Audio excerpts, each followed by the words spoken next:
Hello, beautiful book lovers. Today we're getting into something serious. The Throne of Glass reading order.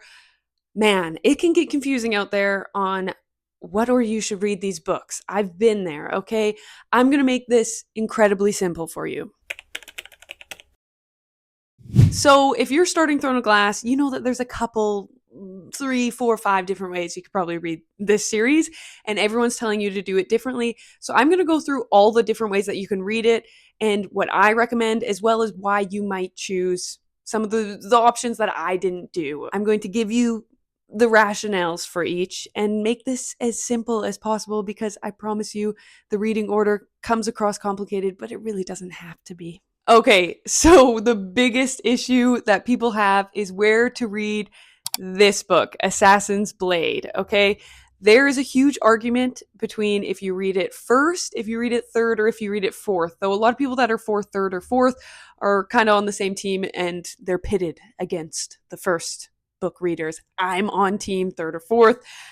I just don't think that prequels are meant to be read before the series in as like a general rule of thumb in most cases. In majority cases, you don't read a prequel first. It's just not the way it is. But I will tell you this. If you do want to read Assassin's Blade first, I think you're going to ruin a lot of the suspense of finding out more about Celaena Sardothien, your main FMC in this book, in Throne of Glass. So one thing that I love about reading is when you're reading a book like Throne of Glass, you're trying to piece together the FMC's like backstory at the same time, and you're getting little snippets of it. So you're growing to learn about her backstory, and the current plot line. And I think that's like the perfect formula in a book. It keeps me really engaged. So if you like that style, don't read Assassin's Blade first because it's going to ruin that because you're going to get Celaena's backstory. You're going to get all the emotional damage that she's been through right away.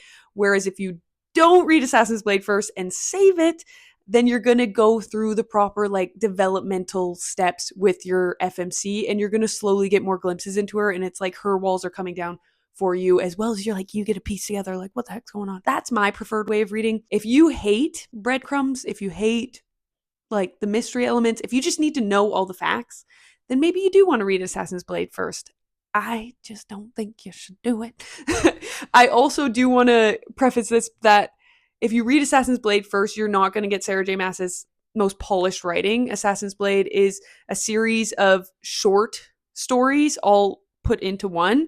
So there's different storylines following your FMC and different little short stories throughout that. So it's not really set up like a regular novel. And that might be kind of a surprise to you. I've heard some people quit when they read Assassin's Blade first because they thought it was just like amateur writing. And in comparison to the rest of the series, it is, and it is a different style because it is a series of short stories. So I think you need to be aware of that if you're going to go into that book first. But I don't recommend that. Now, I am game for third or fourth. I think it fits in there nicely because after book 2, Crown of Midnight, you get some information that is now okay to get Celaena Sardothian's backstory at that time.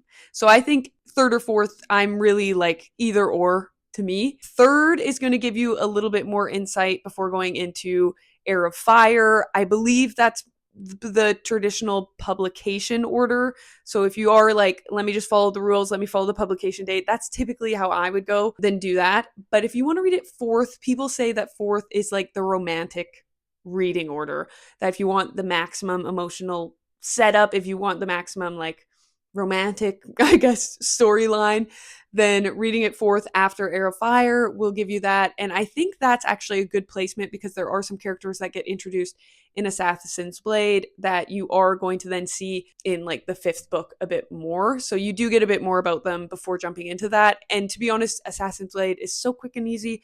I genuinely just think you should read it third or fourth.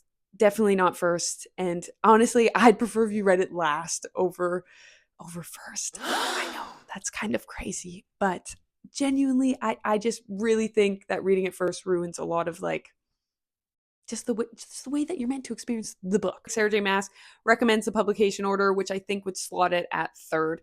Again, third or fourth are very similar experiences. And yeah, if you want to be on the opposite end of my argument, you could read it first. I just think there's more reasons to read it later on. Now, the next big thing in this reading order that is going to blow your mind and have you stressed is that the word tandem read is being thrown around.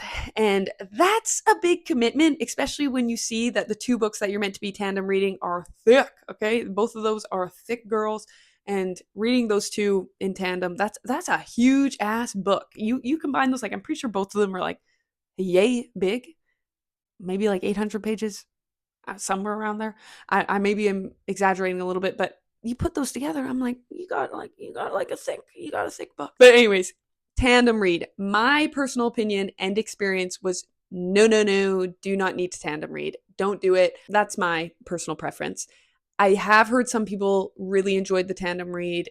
They really liked reading it that way because they did get to just continue to read it in like perfect unison, I guess, across the timeline stayed like lateral, I guess. So the tandem read, if you don't do it, it'll go Empire of Storms, Tower of Dawn, and then Kingdom of Ash. People's biggest issue is that the way that Empire Storms drops off at the end puts you in a situation where you're wanting to jump into Kingdom of Ash because you know Tower of Dawn is now going and following some other main characters in the book that you will be very well known to you at this time, but they're following a different set of main characters in the book that are off doing other important shit, okay? So you don't get any of them in Empire Storms, but you do get them in Tower of Dawn.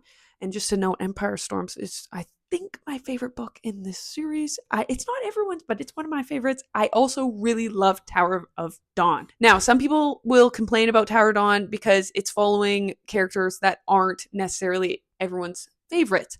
But I think it's important to read it on its own because you do get to really allow these characters to redeem themselves and to grow on you. And you get to experience this really cool environment and setting that is unlike the rest of the books. And I think it was meant to be experienced alone because why wouldn't it just be in one book? Why would she write them in two separate books into such great detail if they were meant to be experienced as one? I think Tower of Dawn was incredible. I think it's worth the read. And I think it's really cool to piece together things. Like, I like not getting all my facts straight right away. I liked taking Empire of Storms, reading that to the end, and then it jumps back in the timeline and you go into Tower of Dawn. But there's key little notes that you got to pay attention to, that things that happen in Tower of Dawn directly influence Empire of Storms. And you're like, oh no, that's why that happened. And you get to piece that together. And I think that's so fun as a reader to be able to do those things. But on the other hand, I think people enjoyed the tandem read because they got to keep the story just flowing in order. And I think some people had fun with it because maybe they read a lot and they thought it was a cool idea to tandem read. That's what I'm thinking with some of the rationale, because honestly, I am type B 100% through and through. And that idea of going through Empire Storms and Tower Dawn and tabbing every page and jumping back and forth between the stories was a lot. That was overwhelming to me. So everyone that's telling you, no, you must tandem read, and you're very overwhelmed by that, and that's stopping you from picking up the series, don't listen to them. You don't have to tandem read. This is one that I genuinely think is based on your preference. Again, if you tandem read, you're going to get the story in full, in its order, in chronological order, whatever.